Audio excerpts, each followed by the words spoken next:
Richard Wilmore.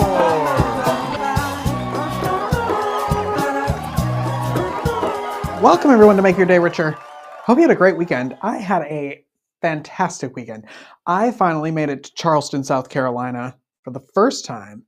And it all happened kind of last minute because my best friend growing up, who lived across the street from me, Melissa, whose mom watches the show all the time, hi Diane, uh, went there on a little girls' trip with her friends. And we got to join her. So we went down there and spent the weekend exploring Charleston. So fantastic. It was so much fun. And then I realized that Somerville is like 30 minutes from Charleston. And if you watch this show, Somerville is home to the Flowertown Players Theater.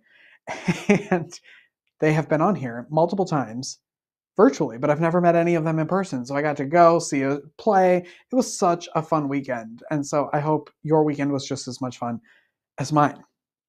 All right, let's start the show. Today's guest is a storyteller in motion. Kelly Orchard is a second.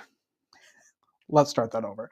Kelly Orchard is a second generation radio broadcaster, author, and full time RV traveler. Yeah, she is. With over 30 years in radio and a passion for mental health, Kelly blends media savvy with emotional depth. Her novel, Dead Air, The Day the Music Died, pays tribute to the power of radio in times of crisis, while her podcast, Kismet Adventures and Serendipitous Encounters, chronicles her journey across the country, visiting stations, sharing stories, and healing through connection. So if that sounds like a good show to you, click the like button, click that share button, and let's start the show. Make your day richer than it was before. Got some good times knocking upon your front door.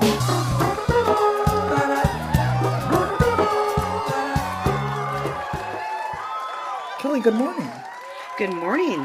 How are you? I am good. Now, are you in an RV right now? Yes, I am in my fifth wheel trailer right now. All right. So, like I said in the intro, how long have you been living full time in an RV? In about a month, it will be 3 years. Yeah. Wow. Yeah. Where were you living when you bought the RV and took off? Okay. Well, see, this is a generational thing. My family is longtime RVers, and I was actually caring for my parents. My aging parents who were living with me, and when it became apparent that I needed to put them in assisted living because there was too many falls and cognitive issues that was going on with them, and they needed more help. And so at the time, the house that I had was too big for just me, and I was renting. So I decided I'm going to buy a trailer and I'm going to travel while I take care of my parents. So that's when it happened. When I needed to transition my parents into assisted living, I decided to purge all of my belongings and buy a trailer. What was that like? And did your family go, "Are you insane?" Because I know people who do that, and I know people who are very like transient and Yeah. don't have homes and they travel, and I'm fascinated by it and I want to do it, but I'm afraid. You know what? The initial jumping off point for me was, yes, terrifying, Yeah. because I'm by myself, I'm solo. But once I got into it, it's kind of the ultimate in stepping out of your comfort zone and facing your fears.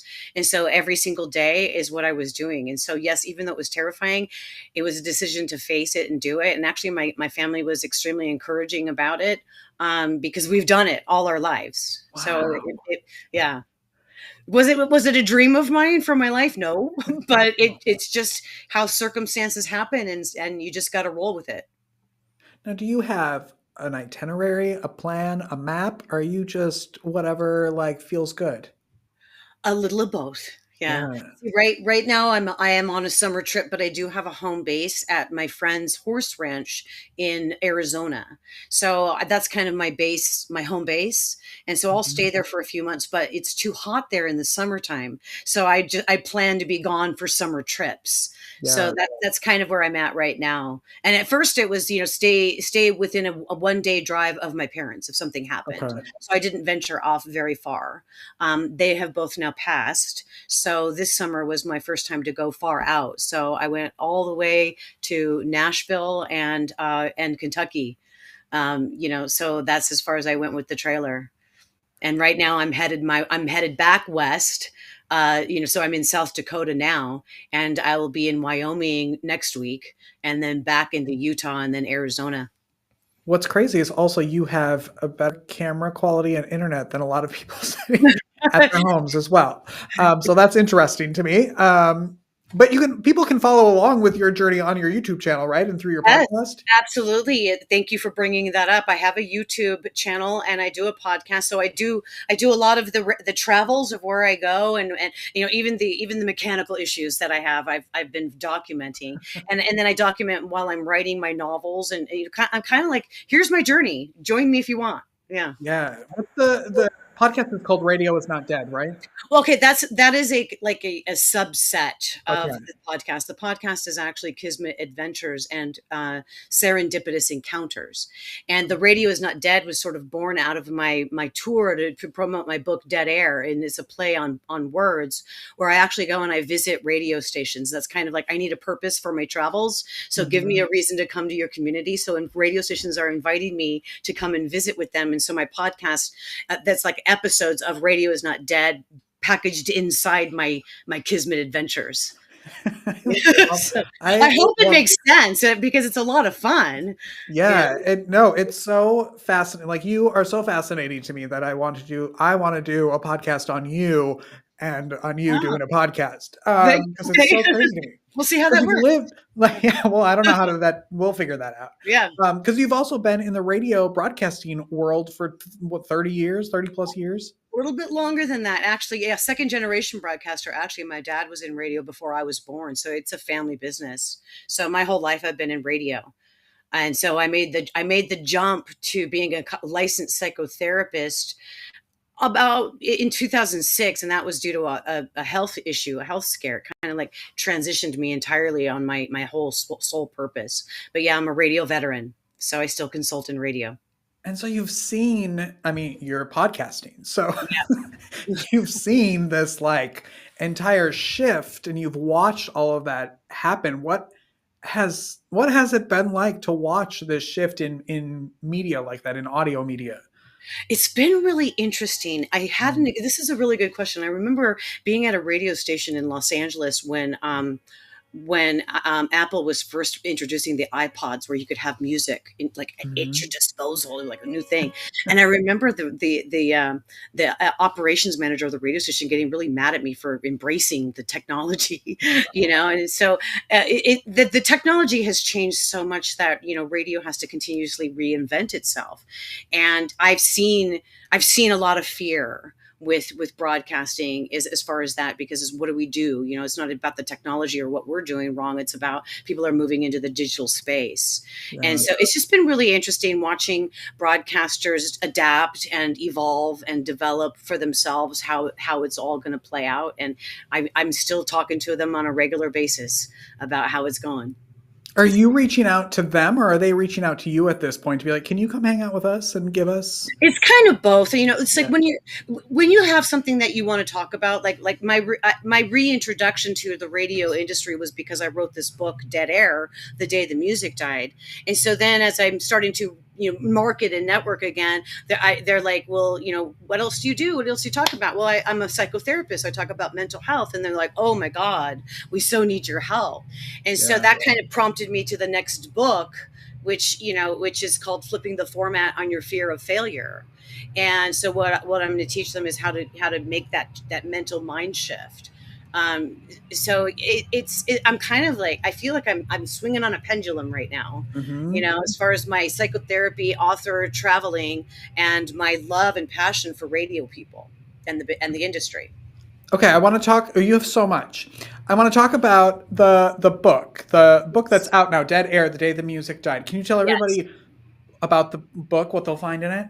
Well, Dead Air, the Day the Music Died is actually a lifelong goal achieved, and that I'm really super proud of, because I always fashioned myself. I am a writer, but I always wanted to be a novelist. So I had like 5 self-help books previously, but writing Dead Air, The Day the Music Died, was my passion project. And this, it is a novel, but it kind of pays homage to the power of radio. And the premise of the story is that terrorists take over the transmitter sites of 100 radio stations in 5 major markets. So you have Los Angeles, San Francisco, Chicago, New York, and Dallas. But then the story takes place in Los Angeles because that's the market that I'm most familiar with. And the story is the background, what happens behind the scenes at the radio station when there's a really true crisis going on. And so dead air means that these terrorists take the stations dead, but not off the air. And so then a few hours later, they come on with terrorist messages that start to scare the communities. And so it demonstrates the power of radio and how the radio stations are having to do battle, saying, don't believe what you're hearing on the radio, believe us over here. And so it's all the backdrop. So the main characters are the chief engineer, which engineers in broadcast love because there's never been a book written where the hero is a broadcast engineer ever. So this is a first. And then you have... you have the market manager for the radio station who's worried about the money that they're losing from not being on the air. You have the program director who's got to address the immediate need, and then he elevates a radio personality to be the anchor, and so it elevates her entire career. And so the story basically it takes place in 24 hours, so it's very fast paced. I kind of wrote it in the elements, like, remember that TV show 24 with Kiefer Sutherland, and that's kind of how I wrote it, where each chapter deals with an hour of the day, and and what they're all going through back and forth. And then that it ends with everybody's life is turned upside down, but some for the better and maybe some not. That's what I was going to say, was this would make it, that's what I was thinking, was this would make such a good TV show or a movie. Thank you for that. It's been discussed. It's been brought up. The book just launched a couple months ago. And so it's like in discussions and in the brainstorm. I definitely would want to do that. Yeah.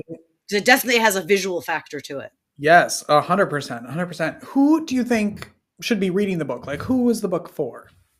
Well, radio people are loving it. I'm getting great reviews from radio people because they're like, this is real radio, especially when the engineering aspect of it comes up and they're like, it's so factual. And I did FCC compliance for 20 years and majority of my career has been spent with engineers. So I had a lot of research and a lot of knowledge about that. But I've also had other readers that are not in radio love it because it's kind of like a Michael Crichton adventure, story. And then they get to learn behind the scenes about how radio operates and what it would be like. And so it's kind of like an all general audience, and that's what I love about it, is because friends of mine or people that have read it that aren't necessarily in radio are saying, wow, thank you for sharing with me how radio really could be and is. This was an exciting book. Yeah. Did you, since you've worked with so many people in that industry, did you maybe take some of the people that you loved and didn't love in there, and maybe some of them didn't make it through? Yeah. I think that they're all about kind of like caricatures, like kind of like the standard of what is the impression of what that role would be in the market. Like the market manager, he's kind of a narcissist and he's only worried about the revenues and his image. And then, and the radio personality, she's got a little bit of an insecurity about her, but, like imposter syndrome. Am I really right for this gig? And then the engineer, the chief engineer definitely is based on an engineer that I worked with in Los Angeles. Even the first name's Mike. So I pay tribute to him because he's kind of that curmudgeon-y, crusty kind of character, Yeah. Every time when I was reading, I was like, it's like, to me, it was a dark Mary Tyler Moore kind of, like that behind the scenes of, or what is it, WKRP in Cincinnati. That's why I kept thinking this has to be a TV show. I need to watch this unfold. Yes. Yes. Yeah. I love that. I love how you put together Mary Tyler Moore and WKRP. Yeah. It's funny because the book, the Flipping the Format on the Fear of Failure, I use WKRP as an acronym for the mindset stuff. Yeah. So, radio people, you got to go with what they're familiar with. Yes, exactly. Right. What Yeah. Tell everybody about the podcast, when it comes out, like what day of the week and how often. Honestly, I have been very, unstable about it. But I do try to publish a long form one once a week, and then I have some shorts that come out of it. And it's called Kismet Adventures and Serendipitous Encounters. But the YouTube channel is just my name, Kelly Orchard. That's how you find me. And so oftentimes it's it's just me and my dog. I have a golden retriever, so I do a lot about with my dog and raising him, because he's been on this journey since he was 11 weeks old. He's still a pup. And then my travels where I'm at. Like my most recently in Kentucky, I had some a breakdown and some damage, and I shared about the whole trauma of that. I talk about mental health. I am grieving both my parents, so I talk about grief. But then I go visit radio stations, which are always like that's like a bright spot in my trip, is being able to go visit a station, and I'll sit with that individual. Usually, it's the owner of the station in their studio or whatever, and we'll just talk about what they do in their community and how much they love the business and how radio has evolved. And so it's just my journey and my writing process. And I just thought, well, why not? If I'm out here and so many full-time RVers have YouTube channels sharing what they do, and this just seemed like a natural thing for me, So Yeah.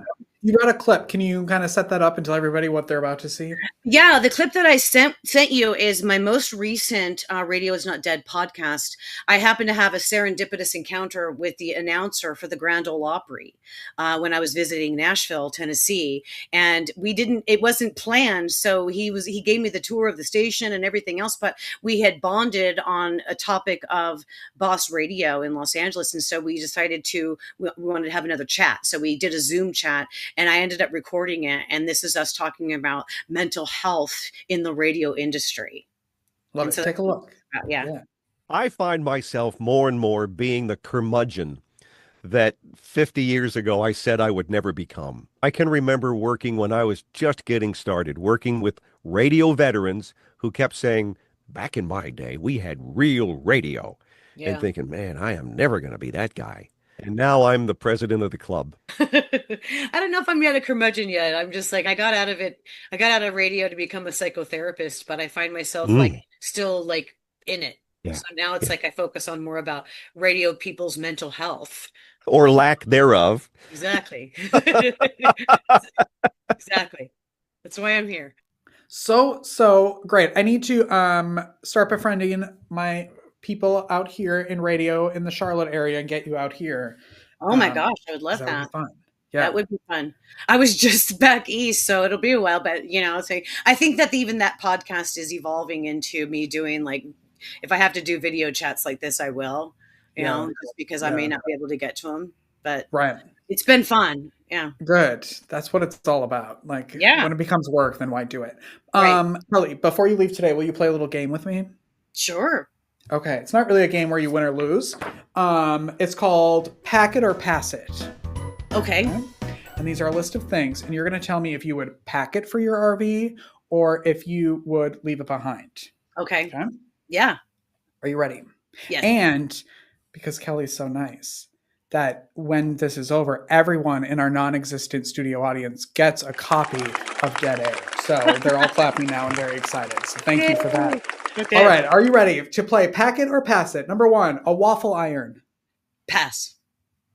Ukulele or musical instrument? Pack it. Inflatable kayak? Pack it. Fancy shoes? Pack it.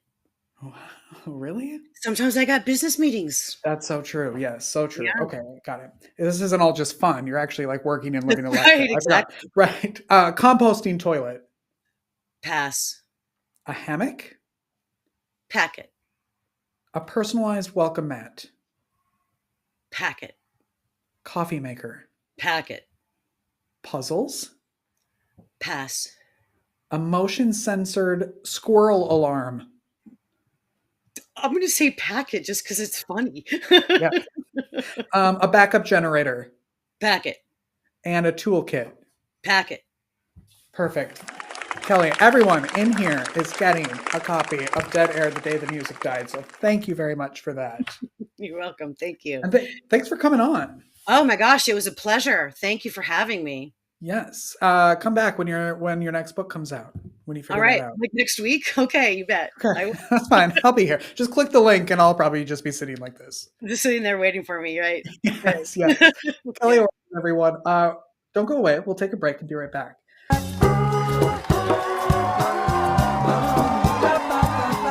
Life is difficult. Are you feeling overwhelmed or like you could use a little support for your mental well being? Visit the Help Hub. It's the most comprehensive and inclusive free online destination for mental health resources, helpful tools, crisis hotlines, and supportive content. Just go to thehelphub.co to find the resources you need when you need them most. Unlike other resource pages, the Help Hub is divided into 16 different categories, ensuring that everyone in every community has access to the resources and support that matches their unique needs. Find the help you're looking for at thehelphub.co.